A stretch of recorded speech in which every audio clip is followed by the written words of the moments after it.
Ce qui nous a motivés, c'est que nous voyons de temps en temps certains discours qui ne nous plaisent pas, qui opposent le rural et l'urbain, alors qu'en tant que républicains, nous sommes persuadés que rural, urbain, périurbain doivent travailler ensemble, doivent dialoguer. C'est des questions qui ne sont pas faciles. Comment faire en sorte que la croissance d'une métropole puisse profiter à des habitants qui ne sont pas situés dans le territoire de la métropole, mais au contraire, puissent profiter au-delà des limites de la métropole. C'est ça la question.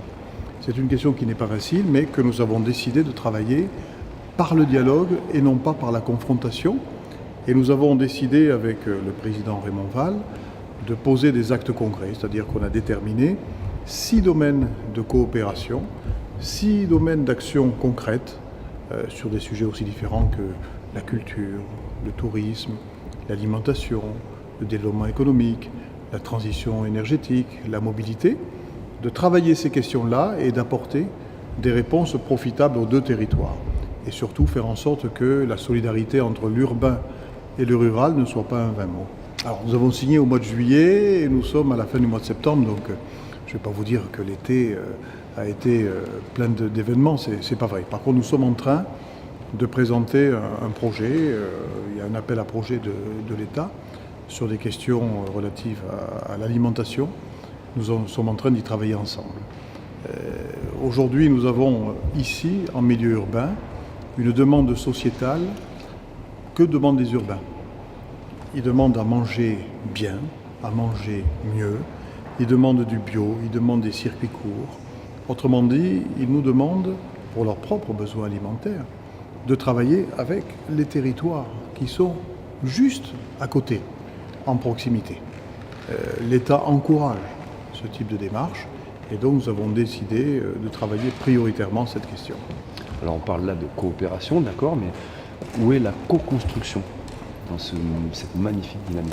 La co-construction, c'est quoi? C'est que nous sommes deux partenaires et qu'il n'y en a pas un qui impose sa loi à l'autre. Par définition, les thèmes de coopération que nous avons choisis, nous les avons choisis ensemble. Et ce que nous ferons à partir de ce choix, les actions que nous allons mettre en place progressivement, nous les construirons ensemble. C'est un pacte. Quand un pacte est signé, il n'y en a pas un qui commande l'autre. C'est à égalité. Et donc, nous sommes en train de commencer. On n'en est qu'au début. Cette relation nouvelle et j'espère que nous allons donner un exemple à la France entière. Oui, et ça sera ma dernière question. C'est une première, cet accord en France. Est-ce que vous espérez, une fois de plus, que Toulouse soit quelque part une lumière pour le reste du territoire? Écoutez, Toulouse a été, 6 siècles avant la Révolution française, la ville où les Toulousains ont obtenu des libertés communales équivalentes à celles qui ont été obtenues par les Français 6 siècles après. Donc effectivement, si on peut être précurseur, avec les Gascons qui sont nos frères, écoutez, je crois qu'on fera une belle jurisprudence au niveau national.